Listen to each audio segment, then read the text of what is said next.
So for the next 30 minutes, the plan is to go through some of the potential uses of these computer decision support systems and how they can make our lives easier in practice. So these are my disclosures, and the Baxter team have kindly paid for this conference for me today. So as you all know, working in the NHS, we are creating vast amount of data. Every patient is creating huge amounts of data each day. We are all moving to electronic healthcare records. We have collected huge data points for all our patients. Yet using this data in a sensible fashion is often challenging and difficult. I've been in NHS for many years now, and it's very common that I will get a data request from our IT. It'll get sent to me in a very large Excel file, and I'll spend many days, if not weeks, interrogating that data analysis. So you almost don't want clinicians, you don't want nursing staff, you want IT people to use this data in the best available format. The problem is we are very IT limited. I am not overly useful with the IT system, so I'm much better at seeing patients, speaking with clinicians, improving prescribing, rather than sitting behind a desk analyzing this data.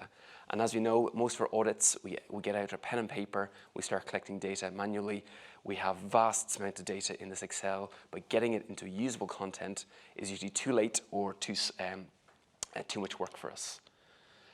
Again, I'm preaching to converts in this room, and we all know of the complications of antimicrobial resistance, and it is a complex problem. There's no easy solution to this complication. We know resistance is the simple evolution of bacteria or selection of bacteria of resistant pathogens out, usually in response to antibacterial prescribing. So the more antibacterial prescribing you have, the more selective pressure on resistance, the more you select that resistance immediately and in the near future.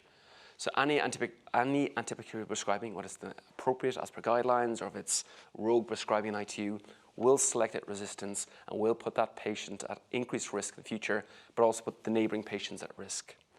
And much like global health warming, there's been lots of good work done on antimicrobial resistance and how we need to improve. But it's often sort of seen as everyone's problem, and that often becomes no one's responsibility. So we also say, well, someone else will sort it out. This is too big of an issue. This should be done nationally. It should be done internationally.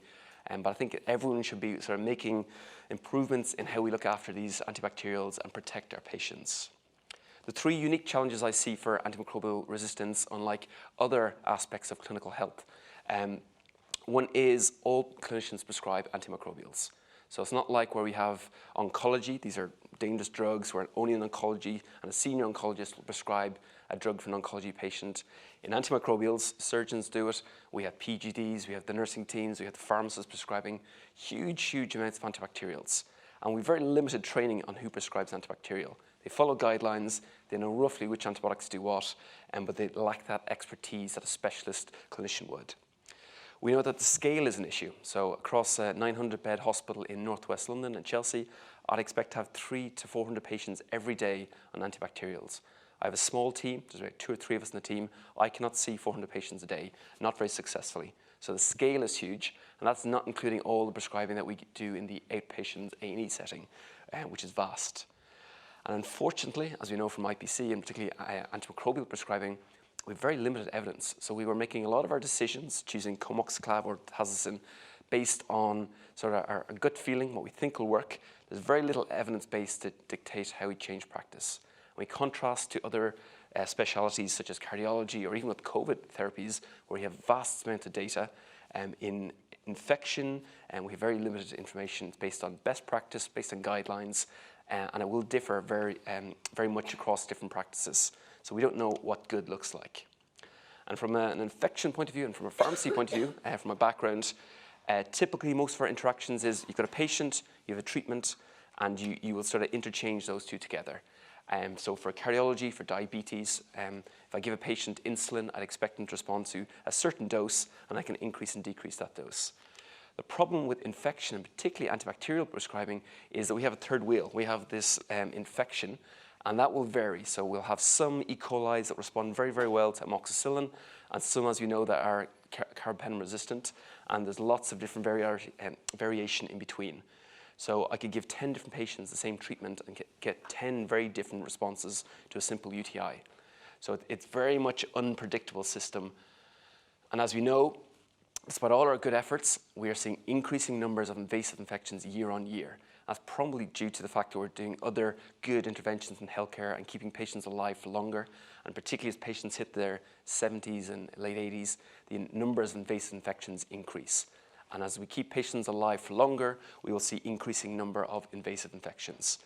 And what we know is, in addition to the scale of patients with increasing infections, we're also seeing more resistant infections. And this is probably because patients are failing first-line therapies with their GP, ending up going to hospital much sicker, often with sepsis, and ending up with a bacteremia, for example. And one of the big issues I have when I walk around with my colleagues and have discussions with the prescribers, with the nursing team, is this disconnect. So I'm teaching patients about the risks of infection, how patients are getting these severe infections, carbapenem resistance and multi-drug resistant Pseudomonas. They know for their individual patient that some of these treatments aren't as effective as they used to be. And they want what's best for the patient in front of them. They wish to offer the most aggressive treatment, and often that is meropenem, tazocin, whatever drug they can reach for, and they want to offer more and to protect their patient. And I fully understand and empathize with that. We want to look after the patient in front of us. But we must the contradiction, I suppose, is we also want to look after the population, the ecological population. And we know that by giving out excessive antibacterials and overly broad antibacterials, that's drugs that cover lots of different pathogens, we're putting more selective pressure. And for the future, we'll have more pressure on resistance and make treatments less effective. So in one option, I'm trying to improve my patient care, but I also want to improve population health. So I want to ensure that resistance to Comoxiclav is going down rather than up. I'm using less and less inappropriate antibacterials. And this is very difficult because obviously our clinicians, they want to look after N equals 1, the patient in front of them, whereas as a healthcare professionals in IPC and AMS, we also have to be aware both of the individual but of the population, hence the difficulty. So as, again, AMS pharmacist, I am very much following in the footsteps of my IPC colleagues. We are a consult service, so we are trying to encourage other specialties to do what's best for infection. And with that, we lack some autonomy and power. So I can't really go in and tell an ITU doctor to stop this prescription of meropenem because I think it's wrong for the patient. I can advise on it, but ultimately, if my advice is incorrect, that patient becomes unwell because we stop that treatment, it is the clinician themselves that will be responsible. So we are consult services, much like the IPC. And we go around the hospital and try to encourage and support our prescribers into the right things. But ultimately, if something is done incorrectly, they will get the blame for it. So it's important we understand that dynamic and that limitation. So in medicine, we're all evidence-based practitioners. So if a study comes out for COVID that says steroids reduce mortality by 33%, everyone in the world changes practice and gives steroids. So if there's good evidence base, we can change practice. Unfortunately, most of our bacterial infections, we are very limited on evidence base. So for Staph aureus bacteremia, it's still discussed the optimum treatment of Staph aureus bacteremia. Some will be 14 days, some will say shorter, some will say longer. We just do not have the evidence. And due to the fact that it's very difficult to get these prospective studies, so unless we have a pandemic like COVID-19, most of our infection is based on retrospective studies looking backwards, and therefore it's very difficult to demonstrate it. And even when we do have studies, a study in America may behave very differently than a study in the UK due to the difference in patient but also bacterial population. There is some incentives, so our NHS England, particularly within England, overlords will give us little financial targets to hit certain what we call sequence or quality improvement packages. These will often end up on quite a small little area, such as not doing urine dipsticks or not giving antibacterials for surgery. And what happens is we end up focusing on this for a year. We incentivize or potentially game it where you can selectively report, and it may not help the patient as expected. We are here to feedback in practice, and again from IPC, it's very similar for AMS. We feedback on good practice, we feedback on bad practice. Typically, it's done through audit. So I will do an audit once a year or every 6 months if I feel adventurous, find out what a clinical team is doing with their prescribing. As you know, it's very difficult to get these point prevalence audits and getting these audits done every month or every 6 months. It takes a long time to analyze the data, a long time to feedback. And typically, I find that I'm doing an audit and then presenting back to the junior doctors 6 months later. It's a different team, different junior doctors, and they're turning and saying, so what, this is not me. So having that delayed feedback is limiting. What we do quite commonly in practice, particularly in antimicrobial stewardship, is we take away the toys from the clinicians. So we say, right, you cannot have meropenem. We're going to keep meropenem in pharmacy. You can only have meropenem if you get permission from myself or my consultant colleagues. That is useful for limiting the meropenem usage in the short term, and it's worked across many NHS practices. However, it does not have long-term success. It makes a very attritional relationship. You're treating these consultants like children. You're taking away their toys and saying, you can only play with your toys if you behave and you get permission from us. Long term, they're going to have quite an attritional relationship with us, and it doesn't make for good practice long term. And finally, as we know from the C. diff and MRSA, sanctions. You do something you shouldn't do, you get sanctioned. So what we're trying to do is sort of map the emerging need of antimicrobial stewardship with that of computer decision support systems. So using the data we have to make information to improve patient care. So computer decision support system is a system that gets your data, it analyzes it in an intelligent way, and it usually relies on some sort of knowledge creation. So it's not just data, it's data plus knowledge. That knowledge could be a clinician like myself, or it could be something that we teach the computer to do itself. So it can look for certain decisions. So it'll look for a patient who's had C. diff in the last 6 months, a patient who's on a new antibiotic that causes C. diff, and it knows that this is a mismatch, and it'll ask us as a clinician to review the patient. So what we're doing is we're getting all these siloed informations and pulling them together. So in a busy acute trust like in Northwest London, all our microbiology is outsourced to a lab in Imperial College. So they have all our good data. I cannot get that data because it's not owned by us, even though it's our patients. So therefore, combining data from our electronic prescribing system, from our pharmacy, from our data warehouse, I get 5 or 6 different reports. So ideally what I want is all the information about my patient into one system that I can see that and do something useful with that information. And this is where the computer decision support systems are useful, and the system we're using at the moment is the ICNET in pharmacy. So these CDSS, the computer decision support systems, they differ slightly from the electronic prescribing records. So we use Cerner for the last 2.5 years at Chelsea. We used the system beforehand.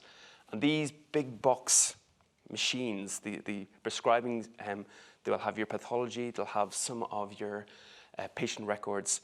They have everything inside, and it's quite difficult to get information out of it. And typically, we'll get small amount of reporting out of it, but it takes a lot of manpower to get that data. So I need to go to the IT team, make a full request to the governance team, say why I need this information. They'll approve it. They'll give me some sort of data, may not be the data I want. And then I'll spend a few weeks interrogating that data. That is, I'd say, pretty common to most of your practice within the NHS. Where the computer decision support system is, it sort of works in tangent to the prescribing system. It gets that data, and it takes it out, and then it gives you that data back however you want it. So it's designed that the clinician, the non-IT trained clinician like myself, has that data. So with one person or 2 people, I can do lots and lots of reporting based on what I want. So if my chief exec or chief pharmacist turns around and says, I want to know every patient who's had an ESBL bacteremia treated with meropenem, I can do that report in a few minutes. So it gives you that flexibility. So if there's an outbreak or if there's a certain area I'm worried about, we can do it. And where we add value is we have these data, we have our clinicians who add value because we're the ones who know IPC, we're the ones who knows the AMS better than anyone else, and then we can create useful information from these systems. This is just looking at some of the benefits from our own practice at the Chelsea and Westminster NHS Trust. We've been using the system for on or off, about 6 years. And these are the sort of 4 key pillars that I've sort of fed back to our own teams, and we're seeing benefits. So firstly, it is the ability to generate evidence base. And I sort of touched back a few moments ago, it's very difficult to generate new evidence in infection because every patient is different. Every patient responds differently to an infection. So with this data and with our own data, we can interrogate our data and look for certain signals. So we've done multiple publications over the last few years using this data source to create our own information for our own patients, but also to share it with other acute trusts. So we know that there's a drug, cotrimoxazole, very useful for treatment of hospital-acquired pneumonia or severe PCP. A lot of trusts don't use it because it causes acute kidney injury in some patients. We don't know which patients it causes, but with our data, we could go back and look for every patient we treated, every patient who had hyperkalemia or AKI, and identify risk factors when they got it, and share this with our colleagues across the country. So we know a certain group of patients probably don't work well with cotrimoxazole, but the other 80% are fine. They can have this drug, and it means I don't have to give someone tazocin or meropenem for a hospital-acquired pneumonia. We looked at COVID-19. So when you've got this new pandemic, nobody knows what we're doing. From March onwards, we could identify which patients were coming through the door at Chelsea, March 2020, and identify who needs antibacterials and who doesn't. And again, this work was used to sort of change practice across the country because we have the ability to look at our own data. And again, we can look at optimum dosing, and this is just for cost savings. So temocilin's relatively high cost drug. My chief pharmacist gets a bit twitchy if I start using too much of it. So I could show when a low dose is as good as a high dose and demonstrate savings by using low dose in some of our patients. Again, having this data, we can use it and useful. And again, if I'm using it from an internal point of view, we have all our data so we can inform practice. So instead of myself and the pharmacy team or the microbiology team arguing with the surgical team over what we think is the best, there is no argument because we have the data. So this is looking at antibiotic prescribing relative to the surgical time. So you can sort of see the peak. Most of antibacterials is within the golden 30 minutes prior to knife to skin. We can identify which teams are using it late, which teams are using it early. We don't have to make any comment. We can just give them data. They can see who's the outliers and do something about it. And then again, you can sort of resistance rate. So my consultant colleagues from the surgical team who want to use comoxiclav monotherapy, I can show them the resistance in their population, and they can make the informed decision. I don't need to persuade them to move away from comoxiclav. Once they see the resistance in their population, they're quite happy to change. So with information, with this data, it's much more empowering to make change, because otherwise you're just arguing over different viewpoints, and that is never productive. One of the big advantages is getting this real-time data is the ability to feedback in real time.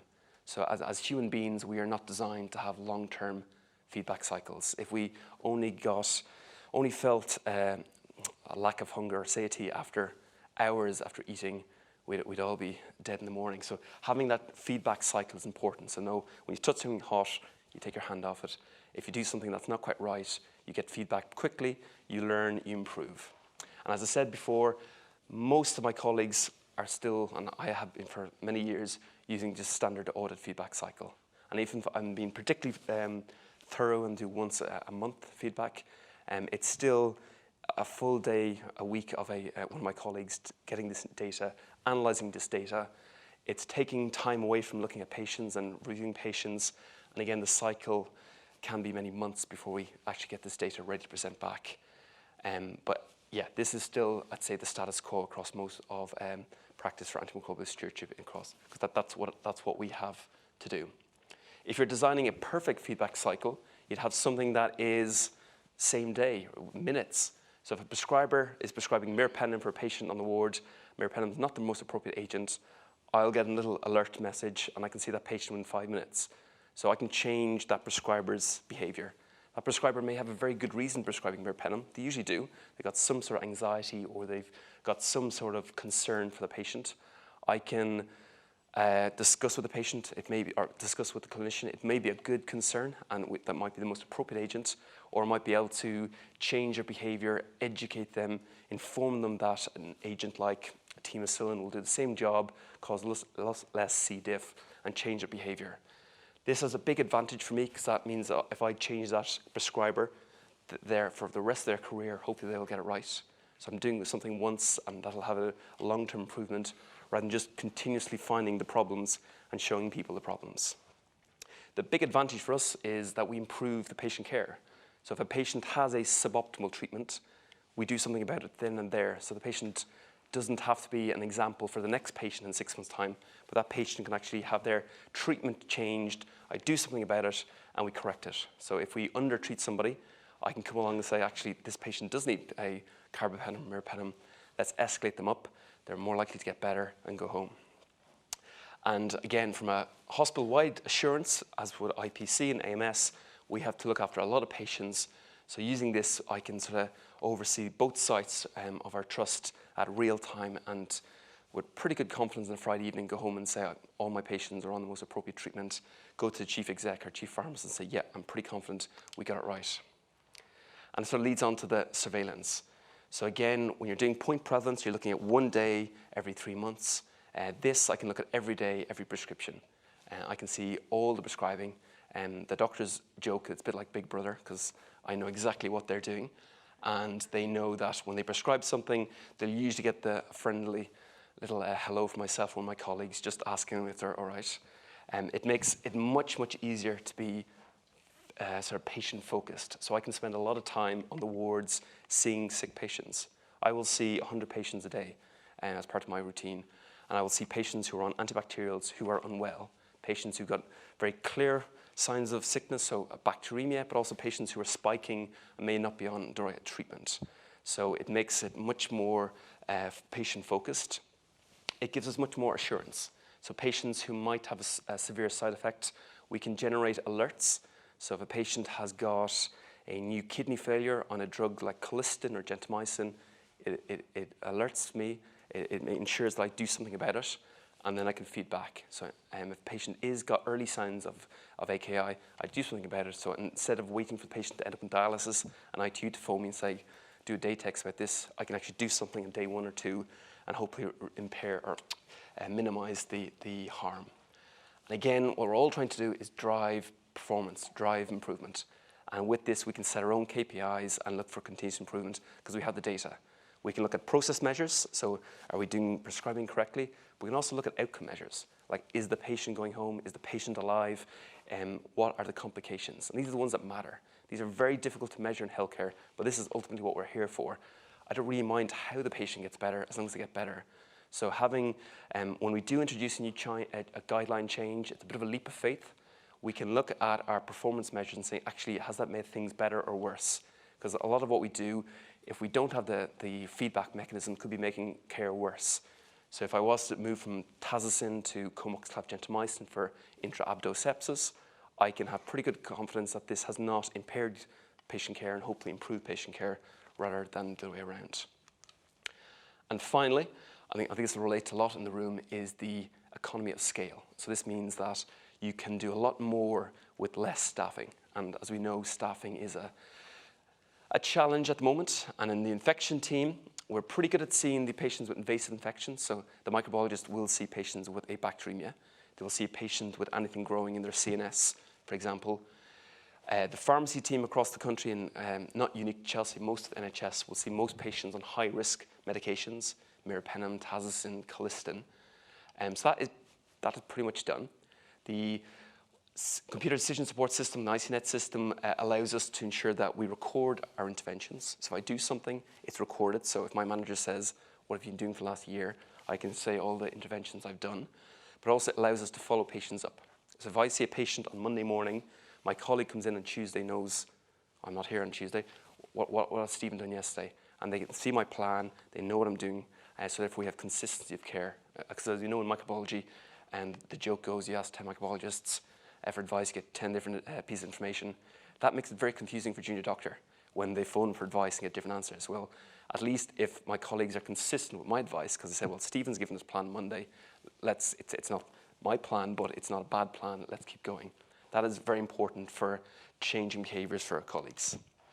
Where the computer decision support is very useful is down the bottom, where you're seeing huge number of patients on relatively benign treatments. And this is where we're looking for the needle in the haystack, looking for the patient who's on amoxicillin for chest infection. As per guidelines, they're not that unwell, but might have a strep pneumo infection or might have a resistance to amoxicillin for the last 3 months. I cannot see those patients every day, but I can use the computer decision support system and say, this one patient in 100 is worth reviewing, Stephen. Go and have a look at them because they have resistance or a reaction, etc. So having these rules in place allows me to, it almost pushes these patients for me to review. The system, well, any system should add value to the organization. And again, we've had to go to our chief execs and say, we'd like to keep the system with our IPC nurses and myself and the AMS team. This is where we think it adds value. From an antibacterial point of view, it gives us the flexibility to meet the the dynamic and changing profile for NHS England. So every year, usually March, we get a new flashy target. It's worth quite a bit of money, so this will be worth 6 figures for a trust the size of Chelsea. And it'll ask us to look at a certain prescribing. So for example, the one of interest this year is improving antibiotics in UTI. So every year, all the teams have to sort of focus on this. There's other ones on CAP, there's diabetic feet, sepsis, and obviously the flu vaccine. So we have lots of new tasks every year. Most of my colleagues spend a few months getting these reports built and getting IT support. This is something we can just do in a quick afternoon and collect data almost just continuously. And if we want to change practice, I just go and make sure I see all patients with UTI for a few months, get the doctors up to scratch with what they should be doing, and then we get up to pretty good performance and we keep it.